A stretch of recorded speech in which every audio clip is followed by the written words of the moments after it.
En este vídeo vamos a explicar el press con mancuernas realizado en el plano transversal. Este es el máster de los másters, no es broma. Es un ejercicio muy utilizado. Vamos a utilizar este plano transversal también como referencia. Hemos visto que hemos hecho o que se puede hacer lo mismo si vais a los de 45 o a 90, que es el ejercicio que vamos a utilizar de ejemplo para explicar los presses, diferentes presses con mancuerna, pero este incluso es el que vamos a estar más tiempo explicando la realización de un press.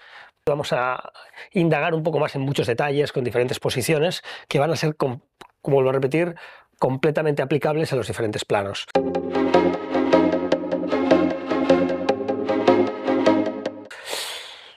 Importante de entender en este plano, es un press, por lo tanto una cosa importante cuando realizamos este press es entender el movimiento que se genera. El movimiento que se genera debería poder parecerse como un triángulo.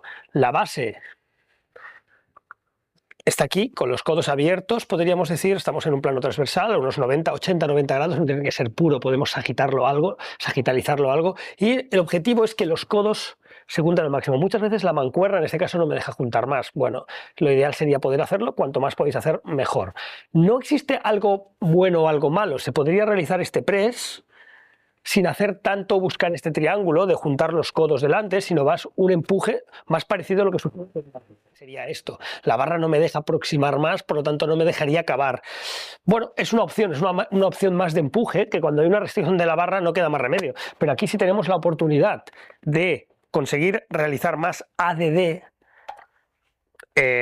horizontal en la GH, pues muchísimo mejor porque podemos acortar mucho más la musculatura del pectoral. Aquí entraremos porque es un clásico, sobre todo luego si podéis ver el press con barra y las diferencias que hay por realizarlo con mancuerna, veis que hay sustancialmente cosas dentro de que no deja de ser un mismo movimiento en un mismo plano, pero el mero hecho de utilizar mancuernas o barra cambia cosas. Lo primero que esa mancuerna ofrece respecto a la barra es que tenemos la posibilidad de que la abducción horizontal sea mayor, que podamos cerrar más, podríamos decir de manera más simple, para quien no quiera meterse en cosas más técnicas. Pero podemos permitirnos el lujo de no hacerlo como habéis visto ahora. Otra cosa importante de entender también es la capacidad que tenemos de manipular la posición de la mancuerna, eso lo podéis ver en cualquier otro plano que hemos explicado también, en relación al codo, tanto con la pronosupinación como con la flexoextensión. Ahora vamos a hacer un par de ejemplos de esto. Esto con la barra no es posible. Casi todos tienen que colocarlo en una posición neutral y desde aquí pues realizar el movimiento con la barra, porque la barra te presitúa la posición de las manos. Esto no. Esto podemos jugar con diferentes posiciones, con más flexoextensión. Si jugamos con esta flexoextensión, estamos en lo mismo. Si el codo está más en flexión, acabamos haciendo el mismo movimiento, acabamos igual, pero empezamos desde una posición de más flexión, disminuimos el brazo en el momento que llega al hombro, incrementamos el que llega al codo, provocando flexión. Por lo tanto, va a obligar más a los extensores del codo a trabajar y menos la musculatura abductora horizontal y anteversora de la escápula, abductora horizontal de la GH y anteversora de escapulotorácica. Si extiendo un poquito más, se asemejaría más a lo que decimos o lo que se suele decir unas aberturas, aunque sigue habiendo movimiento del codo, no deja de ser un press con menos rango de codo y desde posiciones más iniciales de más neutral, con menos flexión de codo, obligando más a trabajar a los flexores de codo, ya que la fuerza provoca extensión. Estos juegos se pueden hacer. Luego veremos en otra toma, además, cómo la diferente posición en el plano puede hacer que se abran fuerzas respecto a la rotación interna o externa o respecto a la flexoextensión. Eso si estamos abajo o si estamos arriba, luego lo vemos. Importante entender también varios juegos que se pueden hacer. Una de las claves del press, una vez entendemos que podemos jugar con diferentes recorridos en los cuales provoquemos más, a nosotros nos gusta, ya que tenemos una mancuerna, aprovechar esa mancuerna, como he dicho, para generar más ADD, y en este caso, en el plano transversal, nos podemos permitir el lujo de inhibir o limitar o bloquear bastante el ritmo escapulohumeral mantenido en relación con la escapulotorácica, lo que llama el ritmo escapulohumeral, GH y escapulotorácica. ¿Qué quiero decir? Que podemos intentar mantener la escapulotorácica en neutral o en ligera retroversión para concentrarnos en el movimiento de la glenohumeral, de la GH. Eso nos va a hacer que el pectoral mayor pueda predominar un poco más, que se pueda focalizar más su deformación lineal sin tanta ayuda de musculatura anteversora como pueden ser serrato o pectoral menor. Va a trabajar, pero bastante menos, ya que tenemos la posibilidad de colocarlo bloqueado con un punto de soporte. Veremos que es muy diferente el mero hecho de hacer ese plano transversal con cable, si vais a mirarlo con cualquier cable, con cualquier herramienta donde no haya un apoyo y nos permita el lujo de jugar con el ritmo. Ahí sí que nos gusta más integrar el ritmo, pero aquí podemos permitirnos el lujo de no hacerlo. ¿Por qué? Porque el movimiento final sería más o menos una posición de aducción horizontal de 90 grados o el equivalente a una posición de flexión respecto al plano sagital. Esa posición de flexión de 90 no me obliga, no es una posición muy forzada, no me obliga a que tenga que haber mucha báscula. La suele haber un poco, pero no me obliga, porque tengo GH hasta unos 100, 110, depende de la persona. Pero hay gente que puede tenerlo limitado a 90, pero no tenemos la obligación de jugar con este ritmo. No me veo obligado a hacer báscula hacia afuera. Eso, conforme yo voy inclinando hacia arriba, por narices voy a tener que buscar esa báscula, voy a tener que buscar ese ritmo escapulohumeral. Aquí no. Es natural hacerlo, sería la proyección más natural, pero en un banco me puedo permitir el lujo de darle o de dotar ese ejercicio de algo más artificial, de tal manera que puedo permitir el lujo de decir, quiero que lo hagas, luego ya puedo integrar lo que quiera, ya que tengo un banco manteniendo la escápula atrás y concentrándome en que la glenohumeral genera DD. Tener en cuenta que en el momento que yo no hago esta proyección y mantengo la retro, me puedo hacer y hago esta anteversión, este ritmo de que al mismo tiempo que hago el press le junto con la anteversión, ya que estoy en un plano transversal, esa anteversión va a provocar en sí una disminución de la ADD horizontal. Incluso si yo solo proyectara anteversión, veríamos que el movimiento que se realiza en la GH es ABD. Es curioso porque ya que mi anteversión provoca este ángulo hacia adentro y mi brazo sigue proyectándose hacia arriba, mi glenohumeral generaría una ABD. Significa que el pectoral mayor no se deformaría linealmente tanto. Si yo quiero focalizar más la musculatura del pectoral, eso es una de las preguntas típicas cuando la gente hace eso, nosotros podemos hacerlo en función del objetivo, pero mucha gente, no, yo quiero trabajar mi pectoral, no quiero deformarlo, más para conseguir hacer cambios más en la estructura.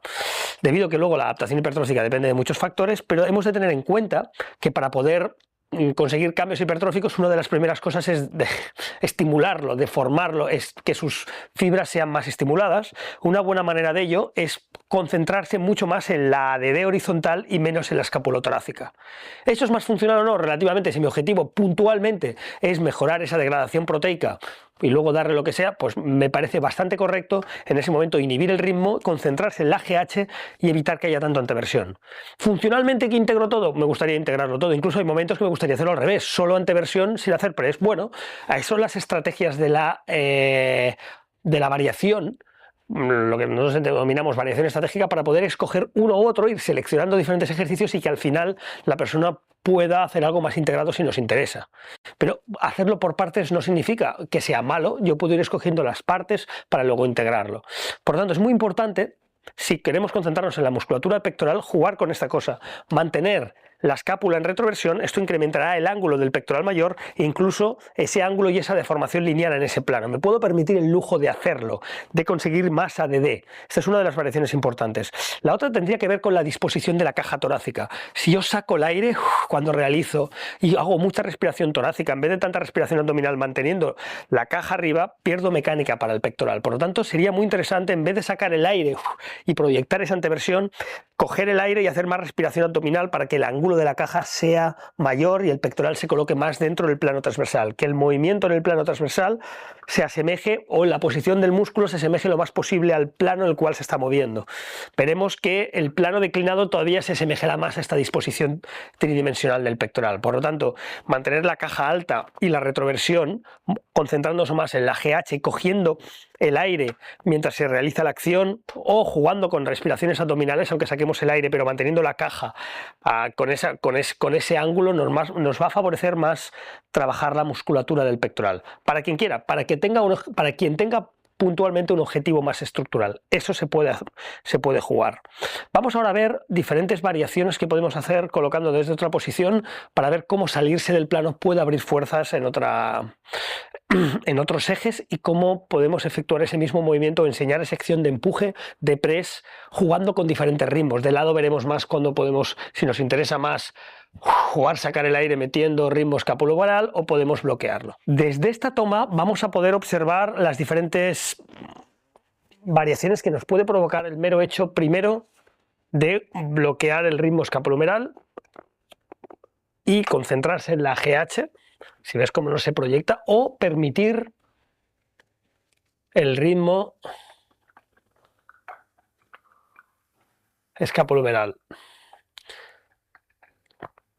También podemos observar desde esta toma cómo la mancuerna, la inducción de la mancuerna va a ir siempre hacia el centro de la Tierra, de tal manera que si yo me salgo del plano transversal, automáticamente se abrirían nuevas fuerzas respecto a este eje lateromedial, o si estoy abajo, sobre todo más respecto al eje superinferior del hombro, provocando fuerza de rotación interna y externa. Eso obliga a mi sistema neuromuscular a estar manteniendo los rotadores y la musculatura flexo-extensor siempre alertas, siempre generando contracción para evitar salirse del plano. Cada vez que me salgo algo del plano tiene que ser contrarrestado en una posición o en otra, en un sentido o en otro de rotación. Por lo tanto, la mancuerna, a diferencia un poco de un cable que se mueve conmigo y la inducción no le provoca tanta fuerza fuera de plano, y sobre todo en una máquina de loop cerrado como Kinesis, que se viene conmigo, no necesita tanta control fuera del plano como lo hace una mancuerna. Una mancuerna necesita mucho más control de la musculatura, que tiene que evitar que se salga la mancuerna de plano, porque cada vez que se salen se abren nuevas fuerzas. Eso parece tonto, pero a nivel neuromuscular cambia los estímulos que se realizan o que se necesitan para realizar ese mismo press, aunque kinesiológicamente pueda parecer lo mismo con un cable o que según qué tipo de cable con una mancuerna. Eso es importante entender. Por eso es bueno saber utilizar diferentes herramientas, porque nos van a proveer estímulos un poco diferentes y nuestro córtex va a tener que trabajar de manera un pelín diferente. Importante entender también cómo mucha gente, en función de la altura del banco, el seno es muy alto, pero bancos más altos hay gente que le falta movilidad suficiente y en estas posiciones se le arquea mucho. ¿Queda alguna solución? Mucha gente, para no obligar a que los flexores tengan que hacer tanto trabajo por esa tensión que provoca la musculatura flexora de cadera y los extensos de columna tengan que trabajar mucho, se puede colocar en un soporte para que no esté para que la cadera esté más en ligera flexión y no obligue tanto a los flexores de columna a controlar, o se puede colocar los pies por encima para no necesitar tanto trabajo de control abdominal. ¿Qué pasa en esta posición? No tengo tanto soporte fuera del plano. Si se me va, es más fácil que me pueda caer o que pueda pues provocar algún pequeño daño al perder mi control sobre el banco. Claro, si tengo mis pies apoyados, quieras que no, incremento base de apoyo y es más difícil que me salga o que se me vaya hacia un lado o hacia otro. Esos son pequeños detalles que se pueden tener en cuenta.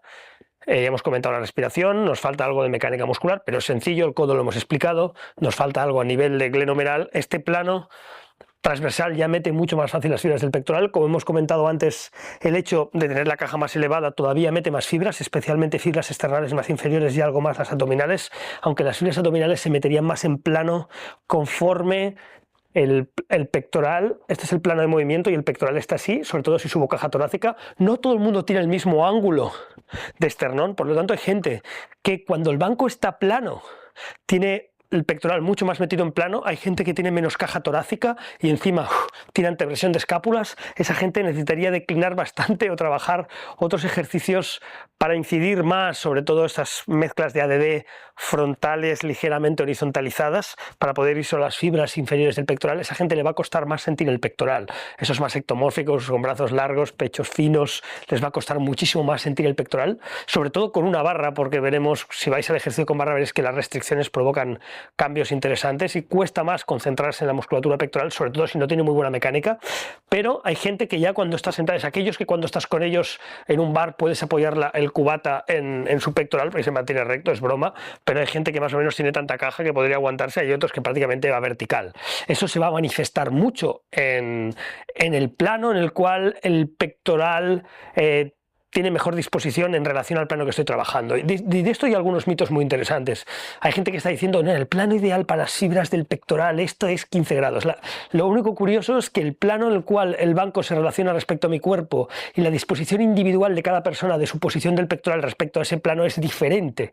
¿Me estoy explicando? Hay gente que con el banco plano prácticamente sus fibras inferiores están muy poco metidas y hay gente con mucha caja torácica y que sabe además utilizar bien la estrategia de mantener la escápula atrás, hacer retroversión respiración, coger bien el aire y mantener ese ángulo, todavía lo acentúa. Son estas tres cosas, una parte genética, sí, de caja torácica, pero otra parte de respiración y otra parte de mantener la escápula en retroversión, que podrían acentuar este hecho de incrementar el ángulo. Esto va a cambiar completamente la posición o el ángulo del pectoral en relación al ángulo de mis brazos y el banco. Son cosas diferentes. ¿Cómo están mis brazos respecto al banco? En este caso serían 90 grados, no significa que mi pectoral siga en todas las personas la misma disposición angular. Por lo tanto, habrá gente que estando plano está en disposición mecánica del pectoral más que algunas personas declinándolo 20 o 30 grados. Y eso es así. Por tanto, tengamos esa capacidad de entender cómo cada persona, y si vemos que hay gente que tiene muy poco ángulo de esternón, cómo podemos, si nos interesa algunas fibras determinadas del pectoral, jugar más incrementándolo, cogiendo el aire, manteniendo retroversión de escápula, incluso declinando ligeramente.